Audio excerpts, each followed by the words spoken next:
Now the panel discussion, and leading the panel discussion is a person you all are aware of, Charles or Charlie Gibson.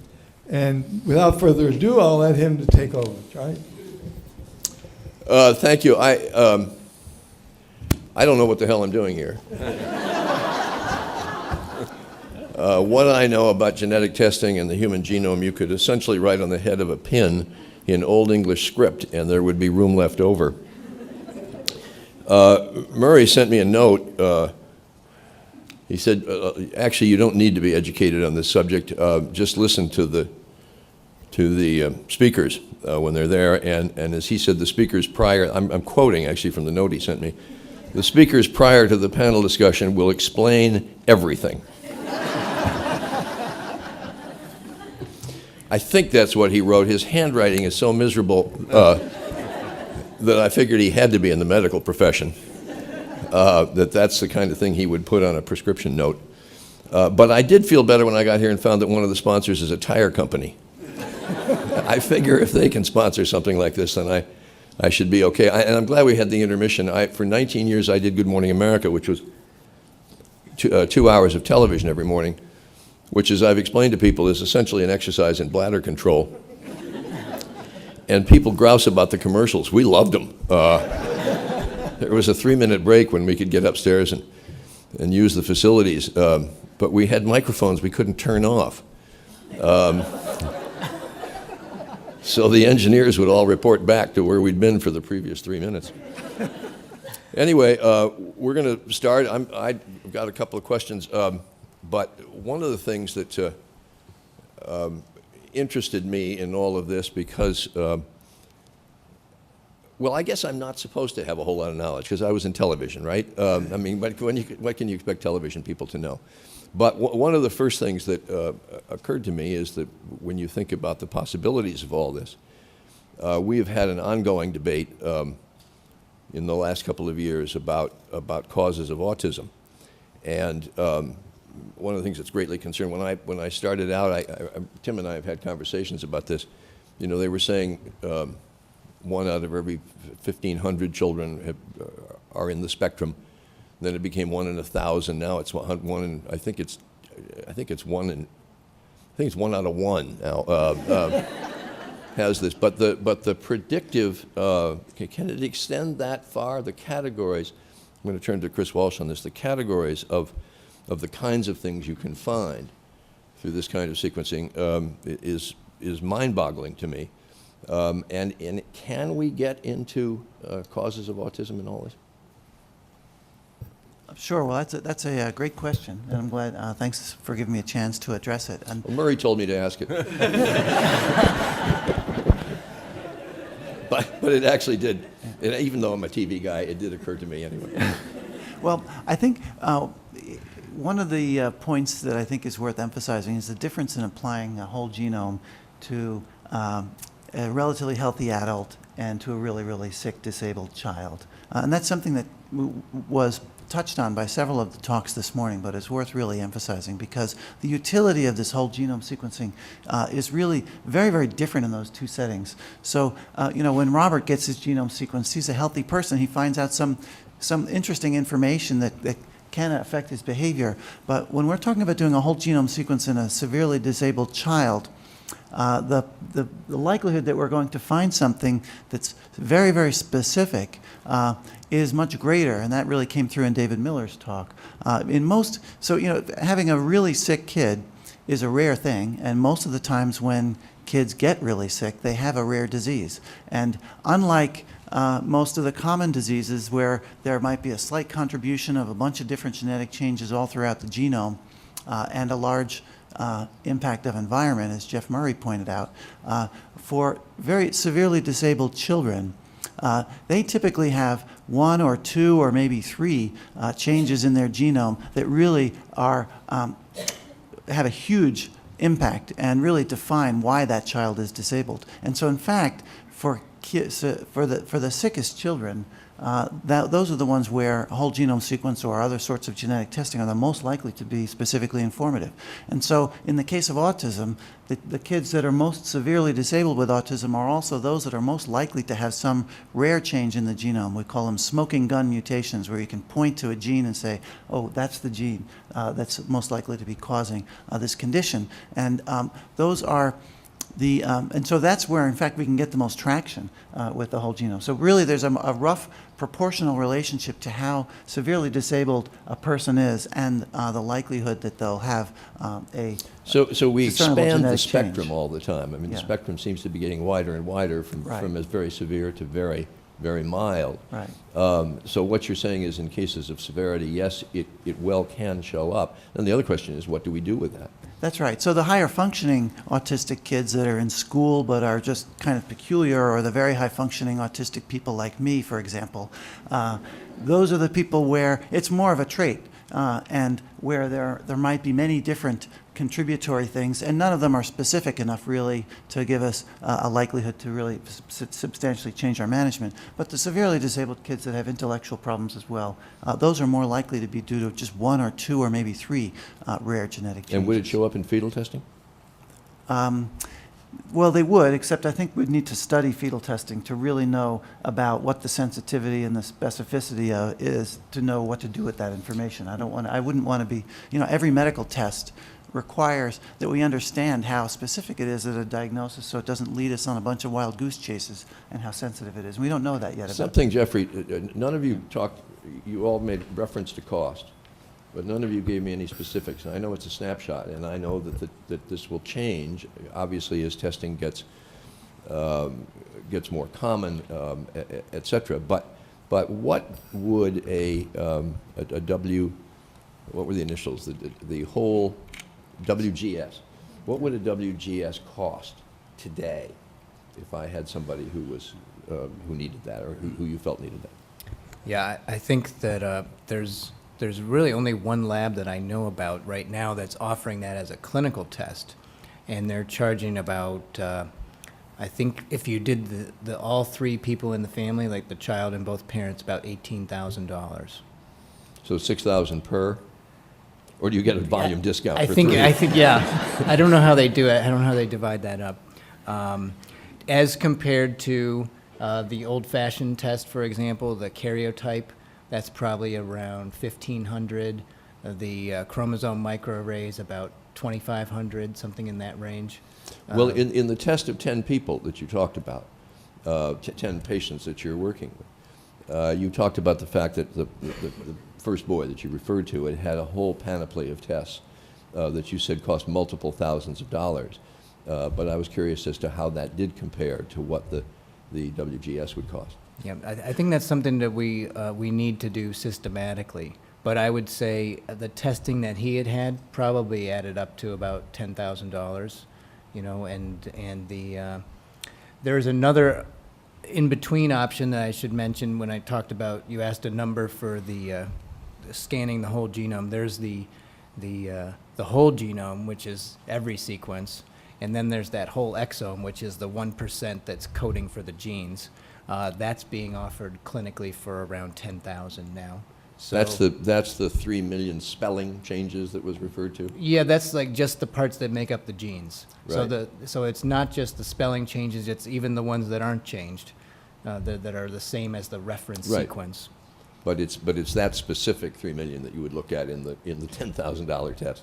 You would have to sort those out. So that's the buckets of all the different 3 million changes that you would find that Robert showed, and you'd have to sort out those 3 million into and funnel them down to the 50 or so that are potentially really important differences, and then have that manual process of figuring it out. I do apologize that these questions are too basic, but they No. occurred to me as I was listening to you. At some point, we get, everything is cost analysis, how cost effective is something if you do it.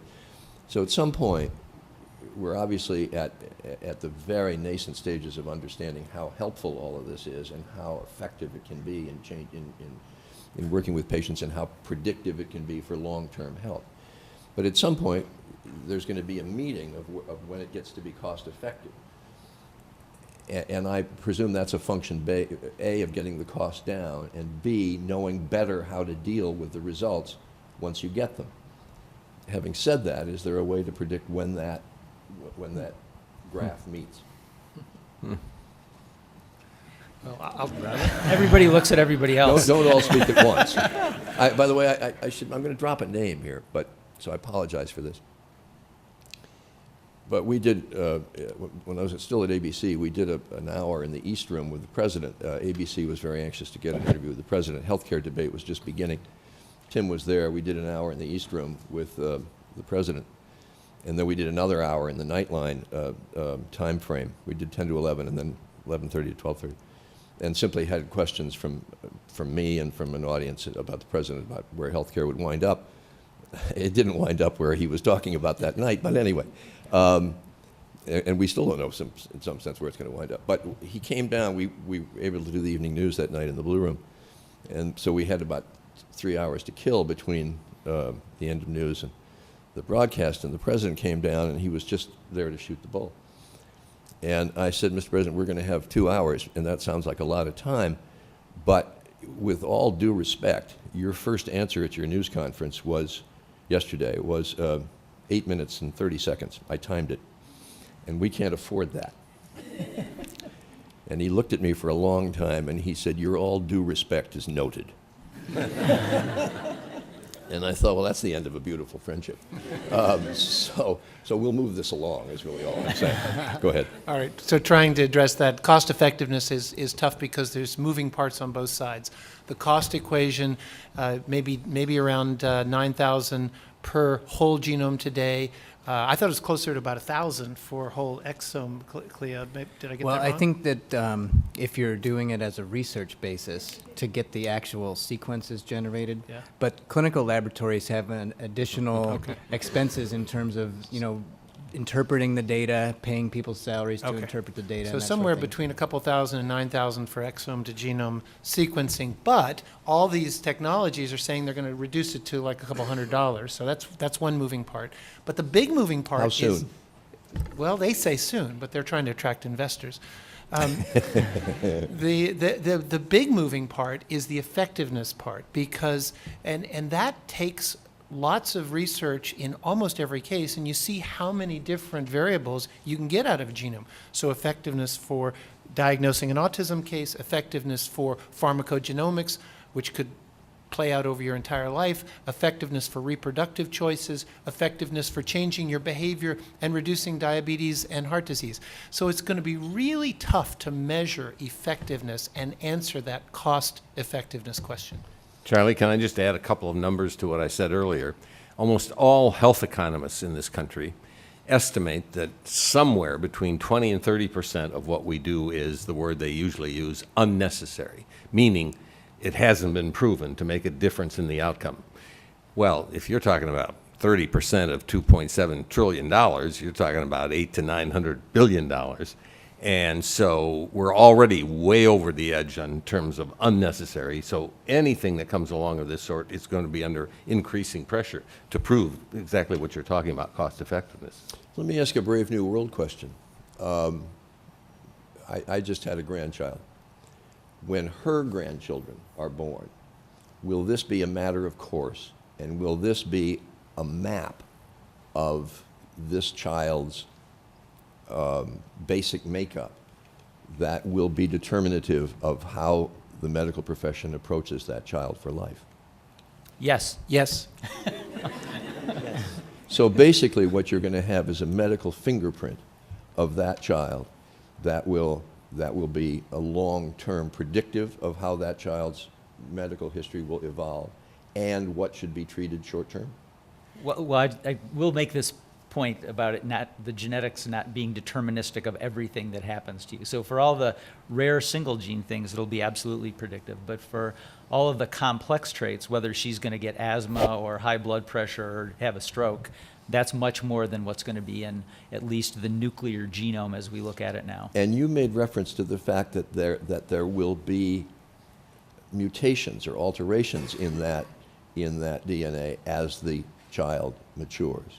Yeah, so Probably the best example of that people would be familiar with is cancer. A lot of cancer is driven by mutations that occur in cells as they divide, and that's unpredictable in many cases. So will the DNA mapping need to be done not only at birth or even as a fetal, but in the fetal state, but at various stages of life as this gets cheaper and cheaper? Yeah, so people already do some kinds of screening, colon cancer screening, for example, looking at cells that come out in stool. And so that would be one possibility, is that there would be some kind of ongoing surveillance. The cost would have to drop really a lot, but they also went from, $1 billion a genome to $10,000 a genome in about 20 years, so it's possible. And also keep in mind that the sequence, everything we've been talking about, is really the stupid part of the genome. The interesting, nuanced, exciting part of the genome is all the ways in which those genes get turned up and turned down. And we're going to find out a lot more about disease and with those so-called epigenetic features in the next 20 years. I mean, I agree that your grandchildren will have their genome sequenced. And again, the impact it will make will differ. Well, I'm talking about great-great-grandchildren now. I'm not pushing it to this generation. but- Well, yeah, I think that your grandchildren will actually. Really? Yeah, Okay. it'll be much sooner than that. I'm pretty old. I think that the pressure for it is actually going to be pretty great. And again, but what'll happen is for the healthy kids, having their genome won't make a whole lot of difference. Maybe someone will be a little more careful about looking out for blood clotting or tell them to eat a lower cholesterol diet than maybe other kids.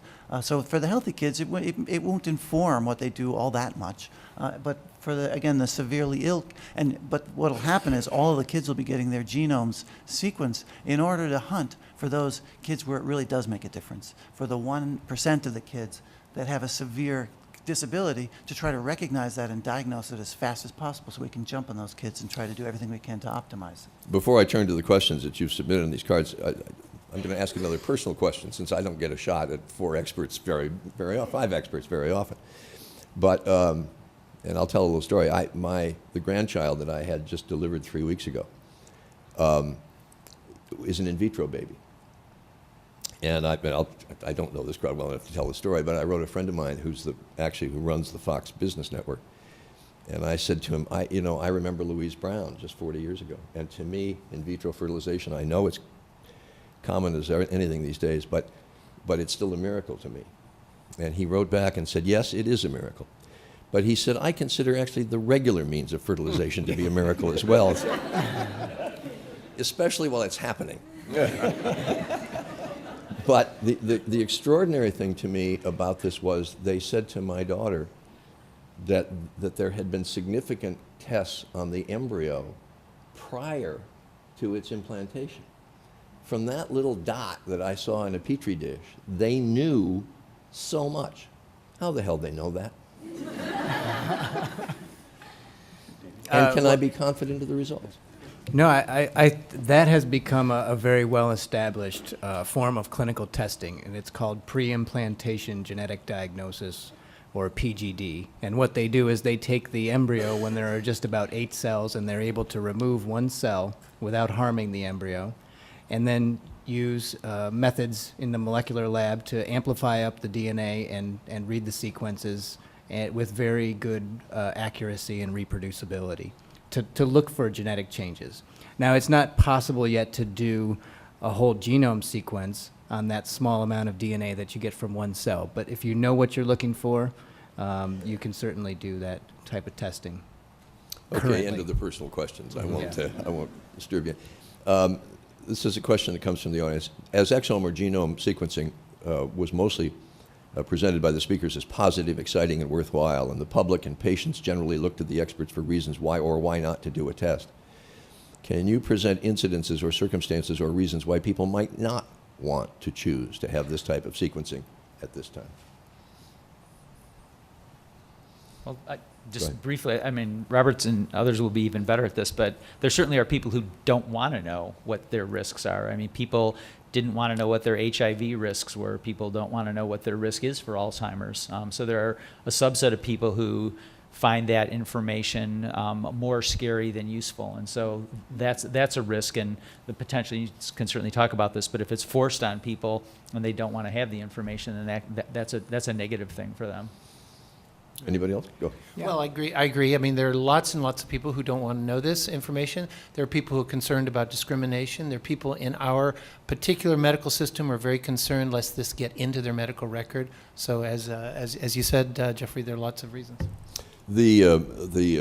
I guess Massachusetts Insurance Commissioner Joseph Murphy was going to be here, didn't come, maybe because he doesn't want to answer questions about whether this insurance companies will cover this. But what is the current situation with insurance companies if this kind of testing is recommended? Yeah, I mean, I maybe have the best firsthand experience with that, because as a clinician, I actually am sometimes interested in ordering genetic testing for my patients, and I have to deal with some of the vagaries of that. You know, one of the big challenges is that there are so many different health plans out there, and they have different rules and different policies regarding genetic testing and whether they'll cover it and under what circumstances. And in some of the plans, they have very clear indications of when it'll be covered, and sometimes they make it very difficult for me as a clinician to find out whether they'll cover it. They don't say clearly one way or the other, and so there is an issue with the uncertainty of whether it's going to be paid for that makes some patients hesitant to pursue this type of testing as well. Now, I know I didn't actually answer your question. No, but it's an interesting question in that insurance companies, some insurance companies are very specific, but most are leave gray areas all the time so that they can, as far as I'm concerned, so that they can turn you down. But that's not probably fair to the insurance companies. But they leave gray areas, which means that it seems to me you have to, as a clinician, you have to, or as a doctor, you have to make a very specific case in each instance. Yeah, we try to help support the patients if they're trying to pursue this type of thing, and we might write a letter of medical necessity that we send to the insurance. We ask the patients to check with their plans and see whether it'll be covered. The answer is that we're really at the beginning of, we've had a lot of experience with ordering single gene testing and other types of testing for patients who are currently affected with some type of medical condition, where we have a medical professional thinking in their expert opinion that this test is appropriate. A lot of the plans will pay for that traditional type of genetic testing, and even the newer, larger panels or whole exome sequencing. There's also the issue of if patients are not currently symptomatic, if they don't have an active medical problem, it's very hard to convince a payer that it needs to be done, and they really won't cover it. Chris? Well, I just think at the moment we're in kind of a free-for-all where really nobody knows exactly how to navigate it. I think it's appropriate for insurance companies to demand that for most medical tests that they be indicated and they have some validity and specificity and that they have some impact on medical care.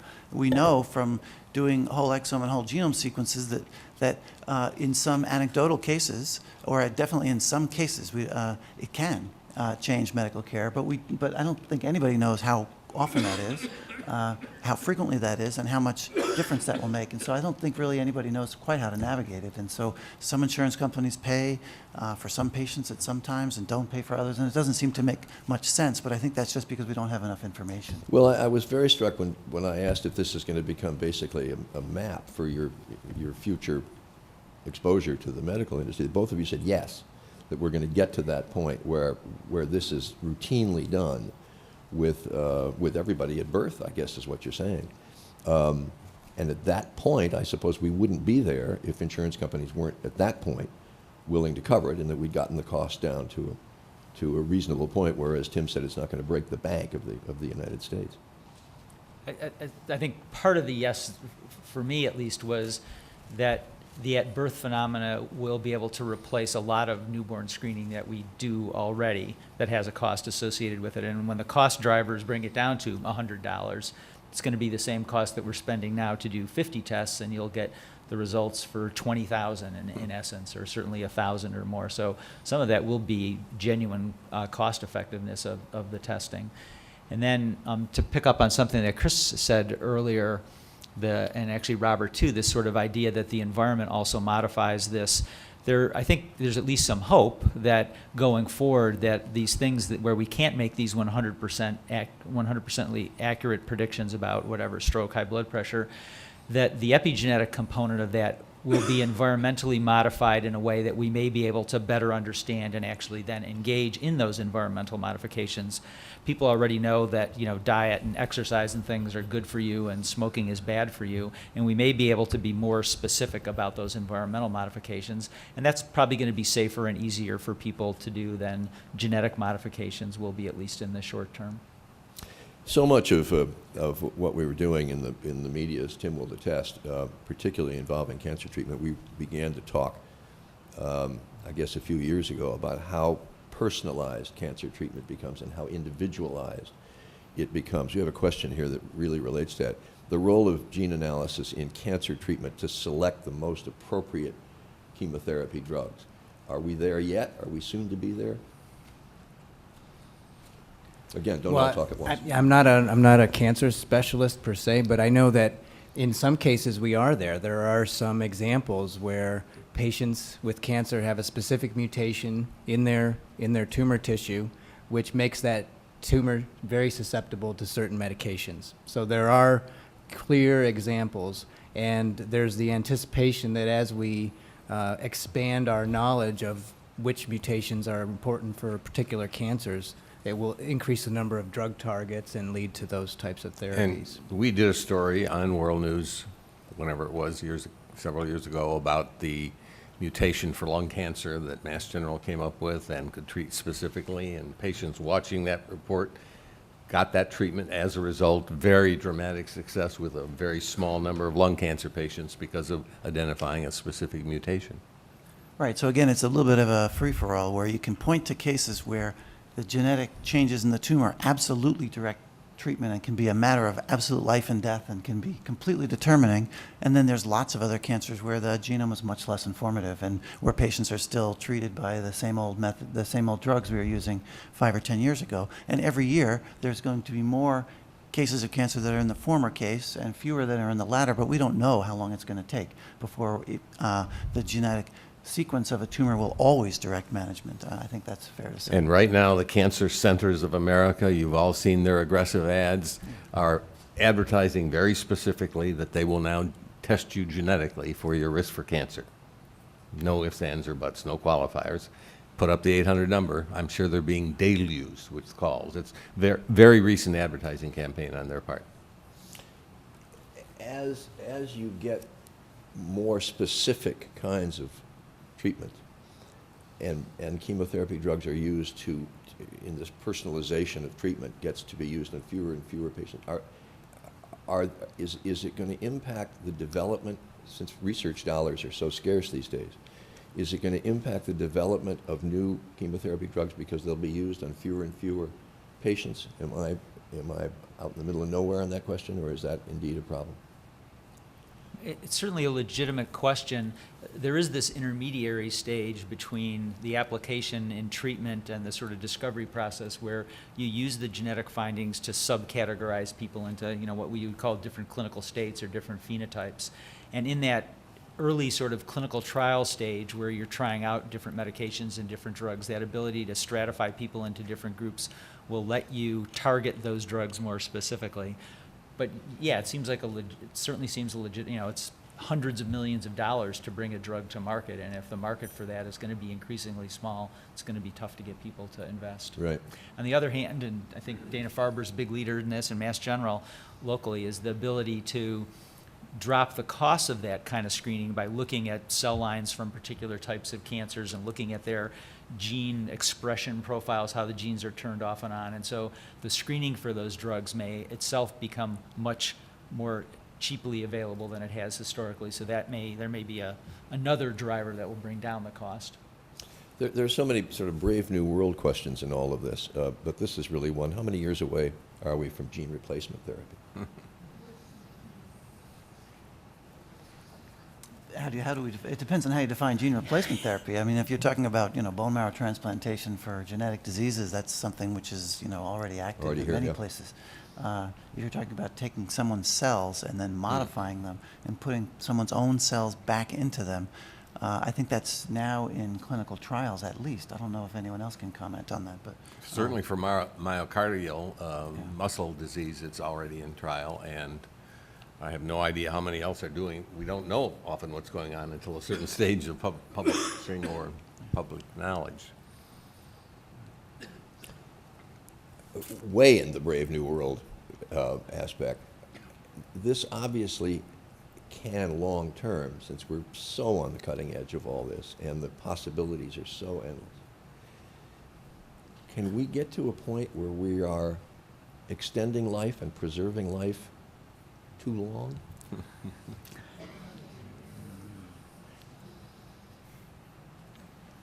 Does any of you want to advocate death, early death here? No. I think usually the question that follows up on that is what kind of a life is being Yeah. preserved and for how long? And, you know, if it's an intact life and people are not cognitively impaired, I'll vote for longer life. The comedian Stephen Wright says, "It is my intent to live forever." So far, so good. To come back, there's a question here which actually, to some extent, overlaps the questions about autism. But will genetic testing in the future be able to identify traits that are associated with learning difficulties or others which would allow personalization of early intervention and education teaching methods? Well, it's a complicated question, so I think that there's definitely evidence of there are certain types of genetic changes that we clearly know that they're going to affect learning. What I tell my patients is that, you know, you have one gene that's different among 25,000 genes, and so intelligence and learning abilities and those are very complicated traits that are attributable to a lot of different genetic variation from one family or one person to another. So the most important thing, I think, is each child is an individual, each person, and they need to have whatever their learning issues need to be figured out kind of on a experimental, you know, they take tests from the specialists, the education specialists at the school, and figure out where are they having challenges, and that's how they know where they need to work on. So it's not that predictive, I would say. Yeah, I agree. I think it, again, comes back to the more severe the learning disorder, the more likely that genetics might provide some insight. I mean, you know, there's kids that are auditory learners and visual learners and spatial learners, and it's not really that clear how much of that is genetically determined. It's been difficult to find really robust genetic variants that have much to do with those different learning styles, and it's quite plausible that those are actually determined by some aspects of brain development that are not strongly determined by genes, and that's sort of nice, isn't it? That there might be actually some aspect of us that's not completely governed by our genetic destiny. And so again, I think it'll in the future. If I were to look in a crystal ball, it's like again for the kids that are in the broad range of normal but have different styles. It's relatively unlikely that genetics is going to play a big role in it's more likely that, in fact, the developmental psychologists will test them as to whether they're visual or spatial learners and adjust the teaching based on what the kids manifest rather than something that's in their genome. But Charlie, can I raise the role of media in this arena we're now talking about? Given the way we talk so much about early intervention for everything now in terms of raising children, and then specifically all the stories in the media about how important early intervention is in autism, I think there's going to be tremendous pressure from the public for screening for autism, mild forms, anything to give a hint that maybe we should engage in early intervention right now. And so I don't know how we're going to resist that pressure, whether we should, how we sort it out carefully over time. And are you referring specifically to genetic screening? Because there already is behavioral screening that, you know, No, I'm now pediatricians- referring to Yeah, genetic screening. Okay. Yeah. Very specifically. And- I mean, I'm sure you already see or feel that pressure in the clinical system. And pediatricians must, and maybe Murray would comment on that. But I think there is so much of this kind of pressure that we in the media will and have fed that will come to bear specifically on genetic testing as the answer. I think so. I think there's a sort of mythology of determinism about genetics that is around society, so that people have misconstrued the degree to which genetics actually determines outcomes in many situations. But then there's this huge tsunami of social change, which you see with Google and the internet, and the idea that we can do it ourselves, we can learn ourselves, we can become responsible for ourselves. That's a good thing in many respects, but it's going to be messy.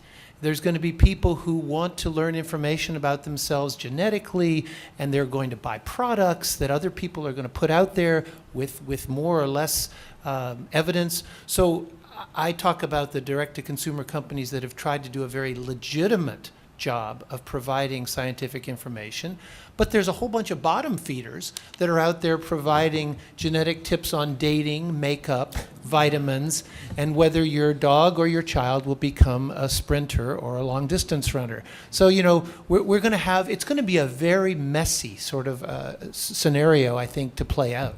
Well, this actually relates to a question that we have here. Jeffrey, you made reference to the fact that the last exposure for most people to any kind of biology comes in 10th grade. And so somebody asked, how are we going to educate the general public, particularly school children, to be informed consumers of this kind of technology? Sitcoms. Well, so most of it does come through the media. So I think most Oh, education, heavens, I hate to hear most that. of the education comes through the media. So we as physicians and scientists have a responsibility to work with you and educate you as well as we can. We have great examples of that here in this room, but of course there's other bottom feeders that are much more likely to only go after the sensational. So you should answer the question. Well, I would answer it this way, actually. When you take audience surveys and when you look at what they're interested in the news, health will always rank as number one. You wonder why Brian Williams in the second segment of his show almost always has a health segment. It isn't because there's such fascinating health news every day. That's a pandering for ratings. So take that, Brian Williams. But I would say ABC is just as guilty in all of that. But, having done Good Morning America for 19 years, I finished still not knowing whether women should have estrogen therapy or not. We had so many different answers to that question. That, Tim would always, there was a new study that says X. Well, there was a new study 3 weeks ago that said Y. And so one of the difficulties is, when do you know when to report on this? Somebody said it's always interesting when they take a giant building and they move it from one side of the street to the other, and they move it an inch at a time. Which inch should we report on?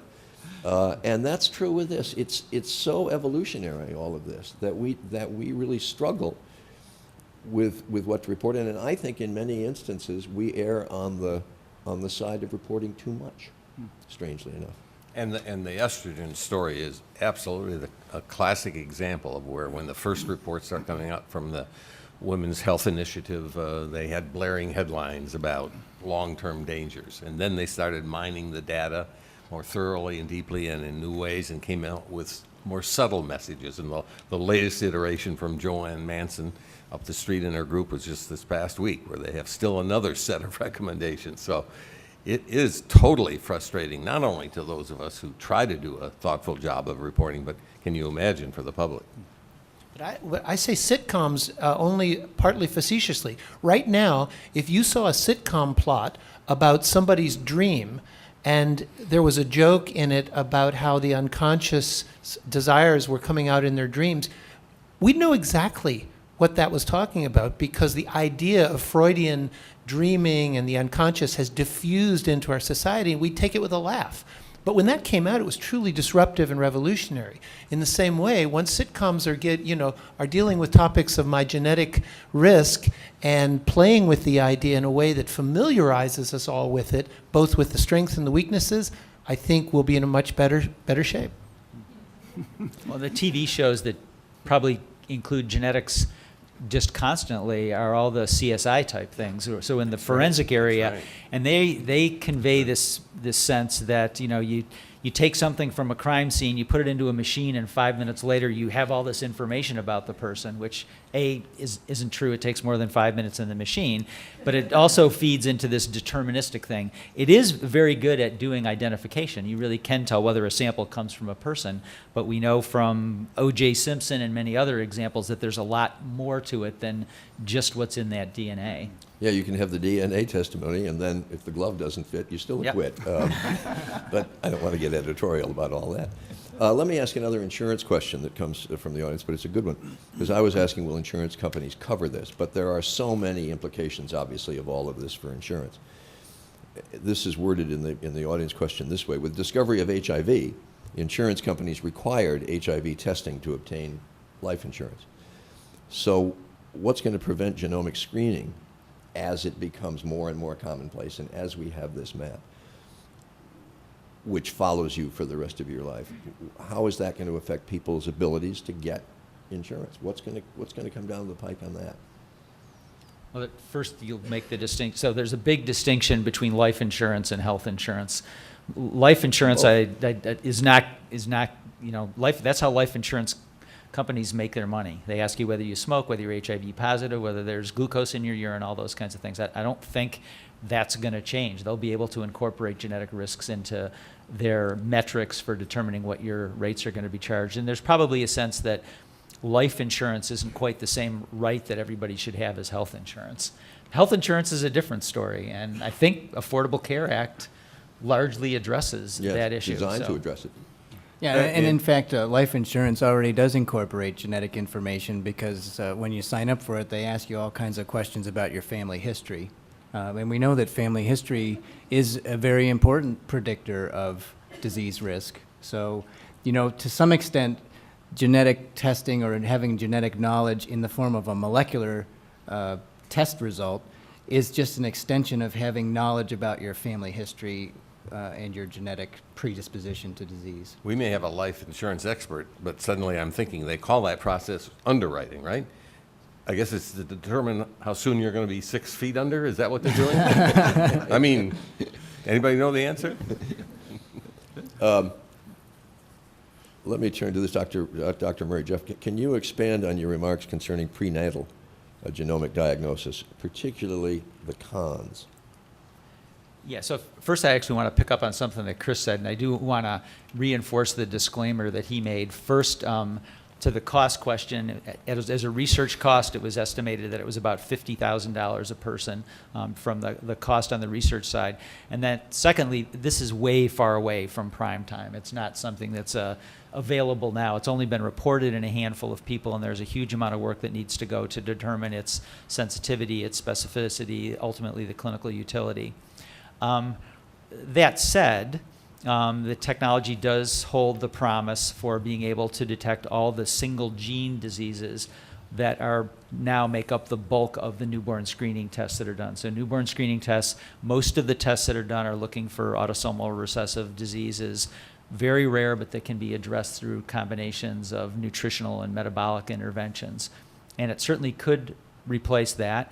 And the secondary outcome of that, from all of that sequencing, though, is that you'd find out all this other stuff, too.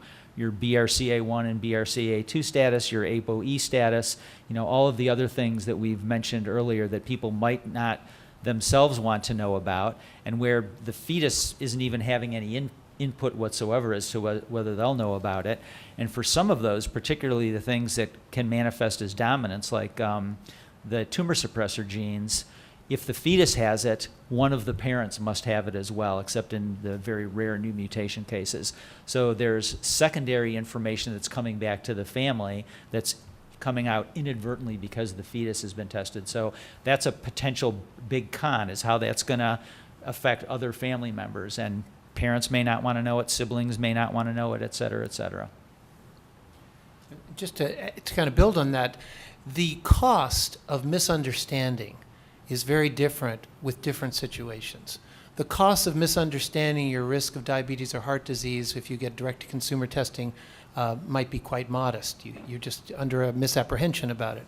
The cost of misunderstanding the genetic future of your unborn child might be a termination of a pregnancy, or a decision to have or not have different children. So I think these are situation-specific issues, and understanding, we allow people to be to misunderstand in many situations, but I think we've got to really think about the situations in which genetic misunderstanding creates irrevocable harm. Actually, I'll just also mention, Robert picked up on this before, the slippery slope of this into not just behavioral traits, but physical traits as well. So athletic ability is the sort of classic one that you can talk about. There will come a time, maybe for the grandchildren of your grandchildren, where we know enough about the genetic risks that just as the height of one Winklevoss twin really does accurately predict the height of the other one. But we're a long way away from that. There's, 700 loci already that are known to affect height, and that's only, 10 or 20% of the ones that are likely there. So we're a long ways away from being able to make really specific predictions about characteristics and traits. But families are really interested. All families want the best for their kids. Every parent wants their child to do better than they did. And if one way of doing that is that they can help enhance them winning the genetic lottery to be taller, run faster, read earlier, have perfect pitch or whatever, that's going to be a driver for parents. But that's what's so scary to me. I remember, Tim, Good Morning America, when Dolly the sheep got cloned, and we put on medical people, ethical people, religious people, together, and we all came to the conclusion this just scares the living bejesus out of you. And so when you start talking about that kind of thing, which is even so much more sophisticated, that scares me, because you said we all want the best for our kids. Take out the word "for." We all want the best kids, and that's what's really frightening to me. Should I be frightened? Yes. But I think that's what this is about. That's what having a dialogue with lots of people is about, is, those decisions are going to be in part societal. Some of them are just driven. I believe very strongly that a lot of these changes will be driven by parents wanting to have, as you said, the best child. We all want our kids to do really well. I made my daughter take violin lessons for 7 years. Ultimate waste of money, but I did it because we did it because we thought it was good for her. Yeah, guitar lessons here. But that's a great example, because everyone did reach a consensus that human cloning was troubling. And there is a widespread agreement not to do that. Now, I don't know if everywhere in the world will always abide by that, but there has been a consistent agreement across the world that this is not to be done, and as best I know, it's been fully respected.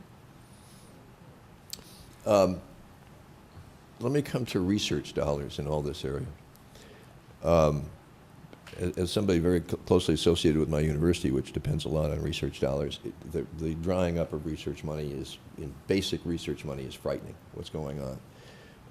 Government money drying up, even in many instances private industry. But in this area, where it seems to me there is such potential for financial markets in these areas, we don't know how great, but certainly it seems to me almost infinite. Is there and I was also struck by the number of researchers that you put up there on the screen, which says to me two things. Number one, there is the money to support this kind of research among that number of researchers, and two, how collaborative this has to be, that this is not individual research, it has to be done collaboratively with colleagues who we work with directly and with colleagues who are all around the country and indeed around the world. Is there sufficient research money in this area? Where is it coming from? And is it because people see dollar signs down the road in all of this? Well, I'd just like to make one comment on this. This is not on the broad topic, but a relatively specific one. I was, talking with someone the other day about what we've learned about actually, I guess I'm preparing a talk to give to some high school students about what we've learned about the genetics of autism. And I designed this sort of pie chart that starts with where we were about 10 years ago, where we understood the genetic cause of about 3% or 4% of kids with autism, where you could define a genetic cause, even though we know it's there's likely to be a genetic cause in probably more than half of the kids. And then along came the chromosome microarray, and as David says, we now can find an abnormal chromosome microarray test in about 7% of kids with autism. We're up to 10%. And then people got better ways of looking at the chromosome. The number goes up a little bit further. And then along came whole exome and whole genome sequencing. And now we think that about 15% or maybe 20% of kids with autism will have a spontaneous mutation that you can only define by whole exome or whole genome sequencing. And it occurred to me as I was saying that in fact, these large-scale projects that uncovered this important contribution of whole exome and of these spontaneous mutations in autism, and that now we think account for 15 or 20% of the disease, were actually funded by the Obama stimulus package, which I think gets absolutely no respect. But this was the ARA grants that that came out in 2008, 2009, 2010. These 2-year grants that were intended to really stimulate science and put people to work. And a great deal of what we now understand about the genetic causes of autism came from a couple of large ARA grants or stimulus grants that were collaborative between multiple different institutions, where investigators at many places work together to exchange information and apply this new technology of whole exome sequencing to the understanding of a disease. And so I think that shows how investment can actually make fundamental changes in how we understand a disease. I mean, that would have happened, but it would have happened much slower, and it really happened over pretty much the 2-year period of the stimulus, and has slowed actually since the stimulus went away. And right now, due to budget cuts and sequestration, approximately 88 out of every 100 people who write a grant to NIH do not get funded. And I don't know where you think the boundary should be as to who gets funded and who doesn't, but there's some really good ideas in that top 50% that aren't ever going to reach the light of day. One of the researchers at my university who's involved in alternative energy and in specifically metallurgy, improved metallurgy in solar panels, said there were 176 really solid proposals to the Department of Energy last year, and 2 got funded. Two. So the research dollars are bad, but I would suspect in this area we're talking about governmental funding and the cutback of that, which is that's my estimation, criminal. But it seems to me in private industry, there is much better potential in this area because there are so much potential money to be made. I think there is. I think there's a combination of people who have to testify in front of Congress, like Francis Collins, about the positive potential for genomics. Then there's people who want to make money and are creating companies. And then there's futurists and enthusiasts who are getting this done to themselves and predicting that everyone's going to get it. And there's this convergence of enthusiasm, which does have some people saying, whoa, put on the brakes, but also has the byproduct of generating lots of investment potential for life science and computational companies. So that's definitely happening. They don't tend to want to pay us, though. I don't think that we tend to benefit scientifically. They want to take science that NIH generates and then monetize it into a product. I guess it's a generalization. Yeah, maybe the best example is just the enabling technologies that we're talking about today. A lot of that came out of commercial interest. So all of the advances in next generation DNA sequencing, a lot of that didn't come out of universities and NIH grants. It came out of commercial entities. So that lets us have this conversation today. And if it wasn't for that, we wouldn't be having this conversation. So the majority of good research dollars are now coming from commercial enterprises as opposed to universities or from the government? I would say NIH is still NIH is still the driver of the innovation, and many companies are very, very innovative in the translational space as well. Well, in the enabling technology of the DNA sequencing, there's a 300 million plus person market for that in the U.S. And if you go to the extent of you don't just need your genome sequenced once when you're a newborn, but you need it done somatically, and you need to have your microbiome sequenced every time you come into the hospital and you're sick, there's a huge market for that technology. Chris? It's sort of like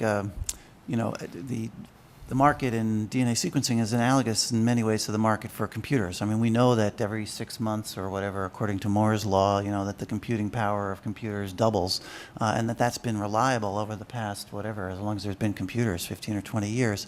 And that's because there's a market force that constantly drives computer manufacturers to put out better products to try to convince people to buy new ones. Would that Apple actually waited 6 months to ask me to buy a new computer or phone. But it's actually the same thing in a similar but slightly different way with DNA sequencing technologies. That also the price of DNA sequencing technologies has actually dropped faster than Moore's law. It was tracking Moore's law for most of the human genome sequencing project, and then diverged below it, so that now, in fact, the cost of DNA sequencing is dropping faster than a halving every 6 months, and in fact, what that means is that a larger and larger proportion of the cost of sequencing a genome is actually storing it in a computer. It used to be that was an insignificant fraction of the cost. It costs this much to sequence your genome and relatively this much to store it. But now it costs about 40% of the cost of a genome is actually paying for the hard drive to store it on or to ship it on. And that fraction is actually getting higher and higher. That's going to be a drag on DNA sequencing costs, is the fact that computers only get better according to Moore's law. But that's why we also can sit up here and say, well, we know that DNA sequencing is going to be cheaper in a couple of years because there's this marketplace where the companies are constantly outpacing each other just to make it faster and cheaper. So I have 2 questions to finish with since we're reaching the 12:30 time limit. And let me have a brief answer from each of you on this. If we were in this room on October 2nd, 2023, on this same subject, what would you be talking about? I think everybody in the room would have had their genome sequenced. Everybody would have that integrated with their medical care. A substantial number of people would have had their babies sequenced. Maybe that would be moving from controversial to common. And we'd be having the same questions and concerns about cost and clinical utility around epigenetics. Jeffrey? Yeah, I would think that people would be much less concerned about the risks of reporting and the risks of knowledge of genetics, that it will become a much more accepted part of who you are as a person.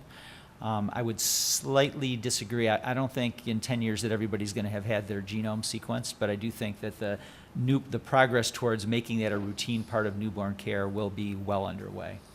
And Tim, would we be talking about the fact that Congress is still out and the government is still closed 10 years from now? Or would we be talking about something that actually involves genomic sequencing? Well, my honest feeling is 10 years from now,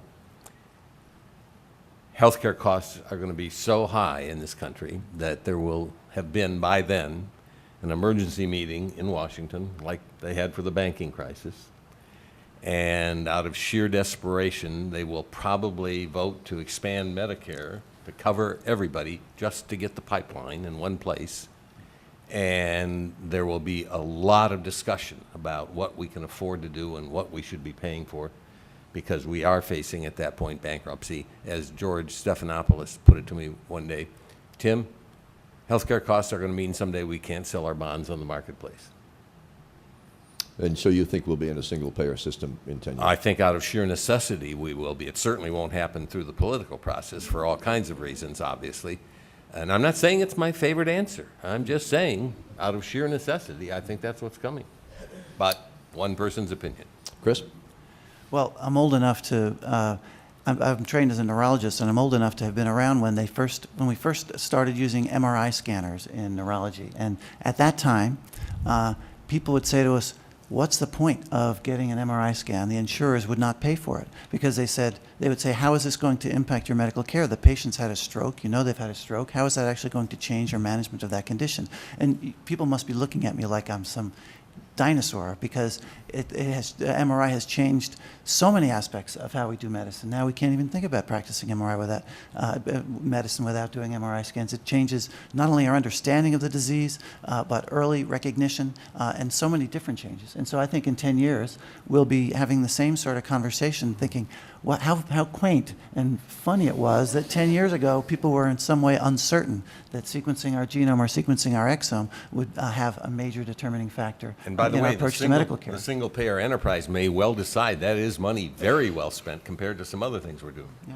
David? Well, I think I'm a little bit in between of the both extremes. I think 10 years from now, it will become more routine to be able to get this type of testing. I don't think that we're going to be getting it on everybody. I still think it's going to be, I'm very concerned that it's only going to be available to certain people, sort of this social justice issue that Jeff had in his slides.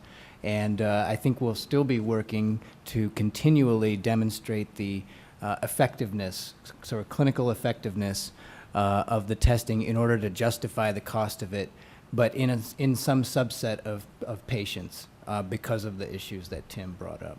So I think we should keep working on showing that effectiveness. And finally, Jeffrey, perhaps unfairly, but a lot was made of your sartorial approach to life. I'm good today. You want to, Got a could you stinking please tie on, explain man. that tie? What's on it and where you bought it? It's a bunch of babies, and they're supposed to be happy and healthy. So as a pediatrician, I like to promote happy, healthy babies. And it was sold as a fundraiser for children's kidney disease by a lawyer in Iowa who also makes ties. And on that note, we conclude. Thank you all very much for being here.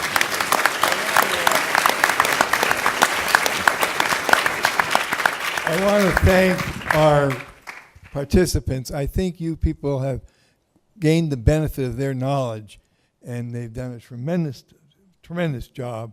I'd like to thank Tim and Chris for helping me organize this symposium.